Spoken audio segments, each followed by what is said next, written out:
Pew, she's gone. Yo, there is a lot to talk about and not a lot of time to do it, so let's jump in. Hi, hello everyone, my name is Chair, and I have a really bad confession to make, and I understand if you hate me for it. I have only ever seen Rocky Horror Picture Show out of order. I've seen like segments in different places, but I've never watched the whole film from start to finish. Don't ask me how this has happened. I cannot explain to you without also confusing myself. But I just needed to be out into the world. I have not watched its entirety from start to finish. I will amend that someday. There's a lot to talk about with fan favorite Sigourney, and I'm curious how the perception is going to be because the internet in the 24 hours after the extermination was a lot of buzz about that last Mike Pack clip, specifically talking about her fan base and how they're gonna be pissed and go after Evah hard. There are people saying that Evah just lost the competition because she chose to evaporate Sigourney, which this is not Drag Race. If this was Drag Race, absolutely. I think that's one of the reasons why Naomi didn't win All Stars 4, even though she probably could have. I think they were really mad that she eliminated Manila. The Boulets are not RuPaul. They are not the RuPaul production company at all, at large, TM/Lazy River. They have their own universe and their own idea of their show. Even though this Titan season has been a little produced, and by a little I mean a lot, it is very clear to me still that the Boulets, first and foremost, are looking to crown a drag super monster.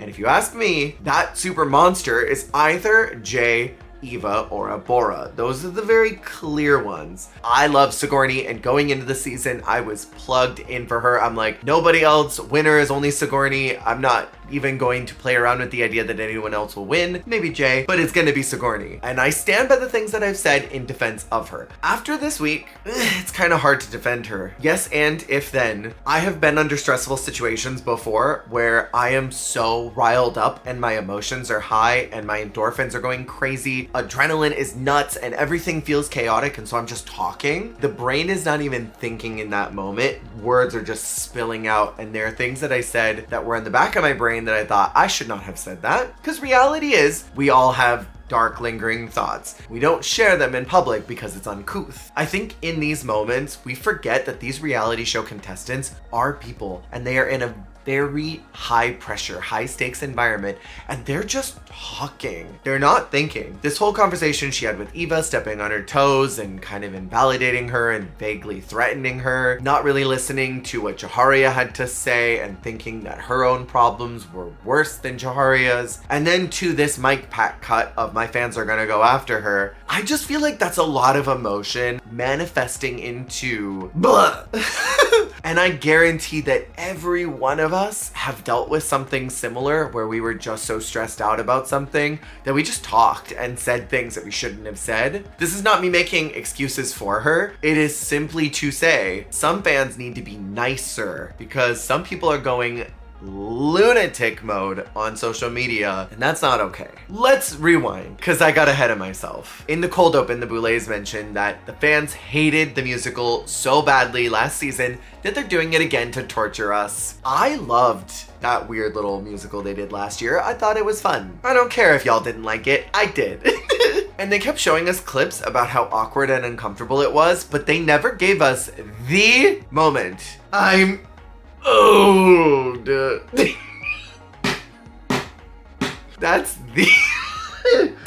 That was the moment right there. And some people really were babies about that challenge, but I liked it a lot. Cynthia is back this week, which I 100% agree with, and Jaharia was gagged. I also caught something in the preview that I did not catch last week. When the casket was closing, Cynthia yelled something like, "Not today, not tonight," which was referencing Loris from season 1 during the zombie challenge. I didn't even catch that, her mind. I was very happy to see her again because she's great TV, and I think she's got a lot of big ideas, and I think she synthesizes those well on the show. It's getting really tight in the race, and Jaharia continues to stir the pot between Jay and Sigourney, distracting them from each other. This kind of also feels doubly bad because Sigourney never gets any type of resolve with Jay, and I'm assuming that will all come out at the reunion, or at least I'm hoping it will. And hopefully they can mend things there because it has been murky kind of up until this point on what their relationship is and what they want it to be, how it all fleshes out in the competition. But Jaharia being a little shit stirrer kind of gives me life. This week's challenge, being a musical, is going to be singing, dancing, and acting. And I loved that it was pre-recorded. Thank the devils in hell for giving us pre-recorded vocals, because live singing is misery. And it's called the Boulet Brothers Picture Show. Love it. I also just have to preface, I don't like a lot of musicals, so maybe that's why I've not actually sat down through Rocky Horror. I will tolerate some musicals, but I don't like them. I actively sometimes hate musicals. And Jaharia also took this moment to try and get into Evah's head during creatives, saying, well, you're the one who's really great at musicals. Don't you think that that puts a target on your back? Again, this is not Drag Race. When the girls on Drag Race say, oh, I'm a dancer, that puts a huge target on their back, because then everyone has expectations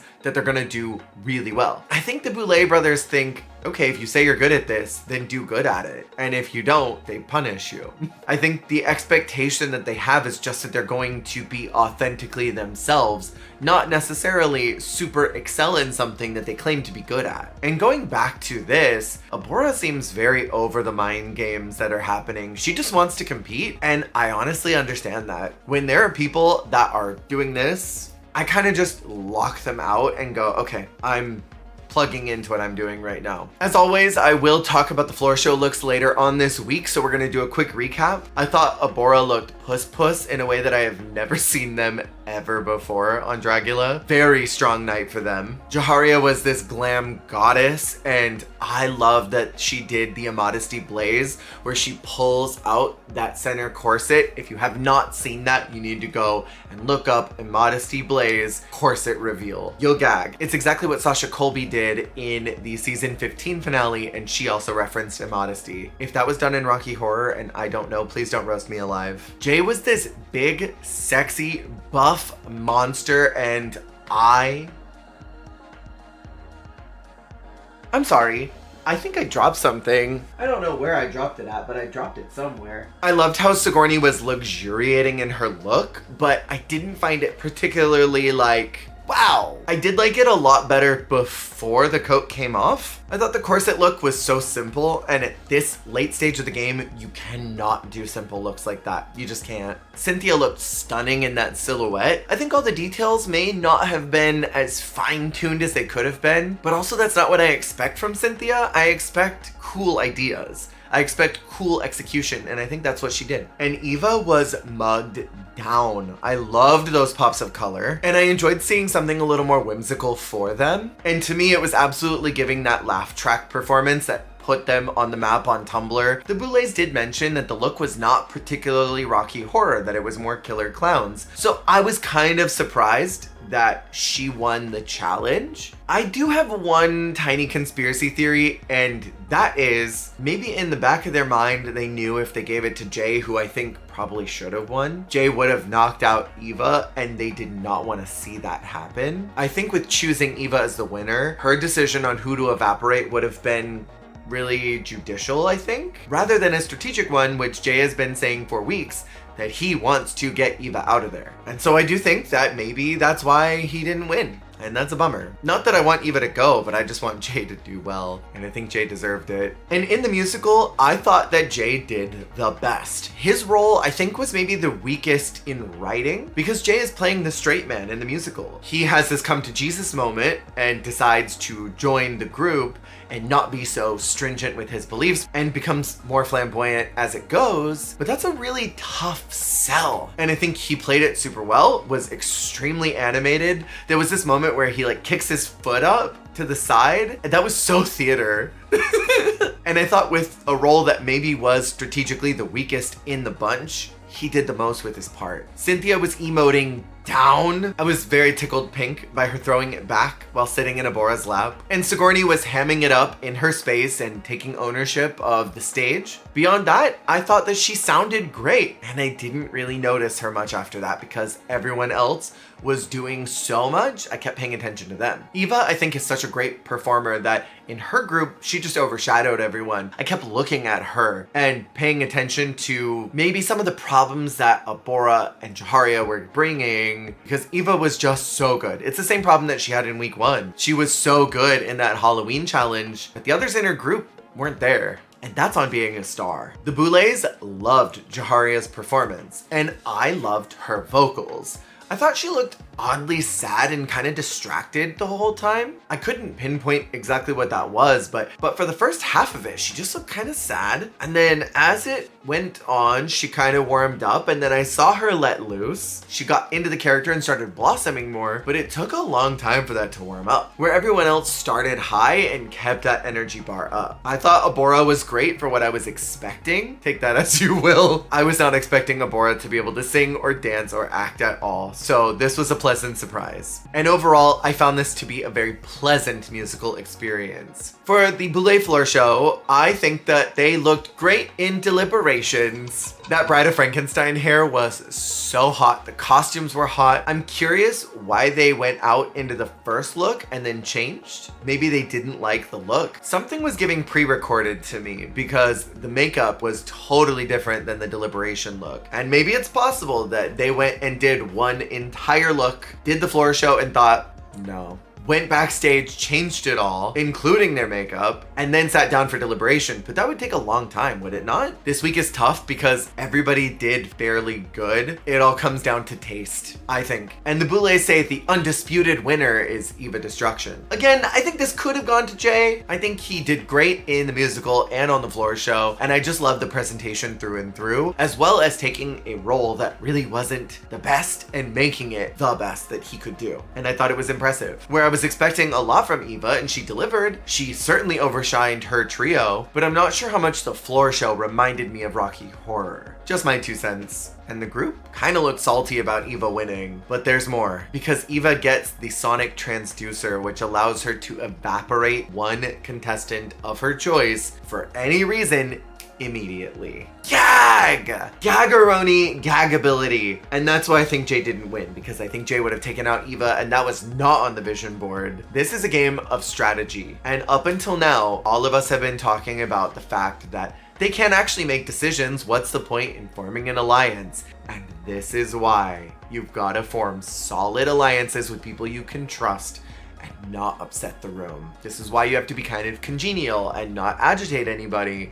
This is why you need to mind your P's and Q's, because you never know what the Boulets will throw at them. This is insane though. In the Cauldron, everyone is pleading their cases, and I think they all did a good job at explaining why they needed to be there and why they felt they deserved to be there. But then Sigourney comes kind of out of left field and immediately starts with, are you sure this is how you want to take a girl out? Like, whoa, ma'am, that was not the direction to start with. She did come around later on in talking about how she's been denied opportunities because of her gender and her body, and how that is something she's had to push through a lot, and she deserves to be in this competition because she has pushed her way through the adversity. I think that's where she should have started, not with any of these vaguely veiled threats. Are you sure you want to do that? Are you sure? And I think again, this was high intensity emotion at play. I don't think she was thinking at all while she was talking. The last thing you should do when someone has your fate in their claws is to step over them when they're talking, to interrupt them,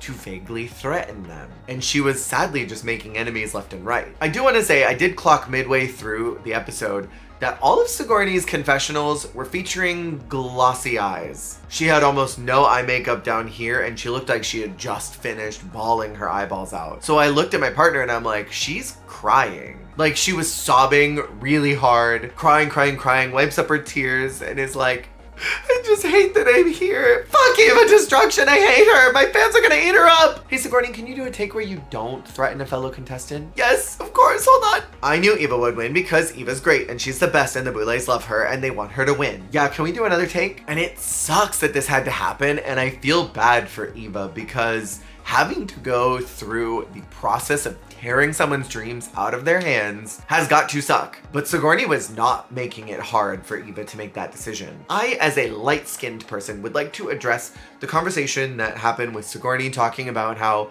the others in the room don't understand her struggles of being denied something because of her body. Because I do think that that conversation is being blown out of proportion in the wrong direction. I don't think Sigourney was thinking. From what I observed, I don't believe that she was making commentary about Jaharia and Jay not having any idea about what she goes through because she's different and they're not. I think she understands that there is racial disparity in the drag, especially in the alt drag scene. I think what she was specifically talking about was about being a woman in this field, because women are treated so poorly in the field of drag. They are treated so poorly in the alt field. They are bullied, they are harassed, they are shamed. And that's not to say that performers of color do not also experience disparity. I think what she was talking about was niche and was not considering the rest of the room in her dialogue. And so while I think there is totally grounds to hold conversations accountable and say, hey, I hear you saying that you don't think that others in the room could understand your perspective. We are going to hold space that you as a woman have a unique experience, but that doesn't mean that others in the room don't understand your struggle, because they probably do, if not just as badly,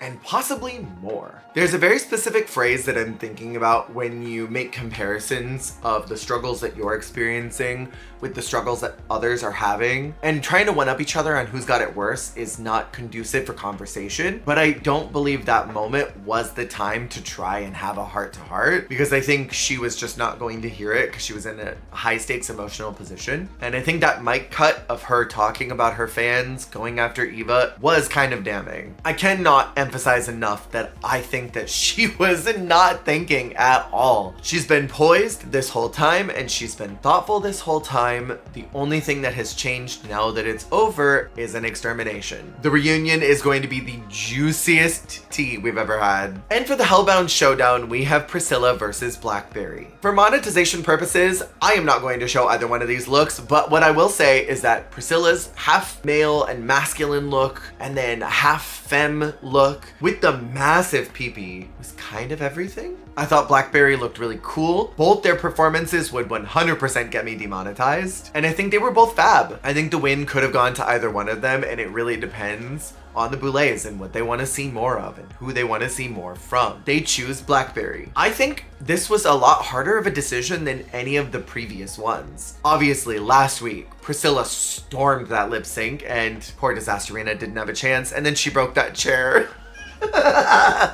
Chaos. Loris, I think, was really stiff in her performances, but her looks were better, and so I think that she won. Boulets didn't agree. And the other extermination challenges, I think, have been a lot more straightforward. That person struggled harder than the other. This one, they both did great, and they looked great. So what's the parameters? How do they choose? Because I wouldn't know how to do it. In some divergent world, I would have loved to have seen Priscilla one more week because she's had less time than Blackberry did to showcase her artistry. But then I also wonder, how much variety is she going to give? Blackberry is going to give a lot of variety in however many more weeks we have of the Hellbound Showdown. And she's going to perform it well. There may be technical issues here and there, but she is going to give us something new every time. Where I feel like Priscilla kind of understands her lane and stays in that lane. It's a beautiful lane and I want to see it. But I think for the purpose of a competition, you have to be able to stretch yourself, and Blackberry does that. So the potential of what she could bring, I think, outweighs what happened in that moment. So I think that's why Blackberry won. This has been a super interesting side plot of Titans, and I cannot wait to see how it all resolves. Next week, we are going into top 5. I don't know what they're cooking up or how many more episodes we have left, but will we get maybe a double soon? Will we get a top 5 and then a top 4 and then the finale? Only time will tell. Let me know your thoughts on this episode in the comments below, and I will see y'all on the flip.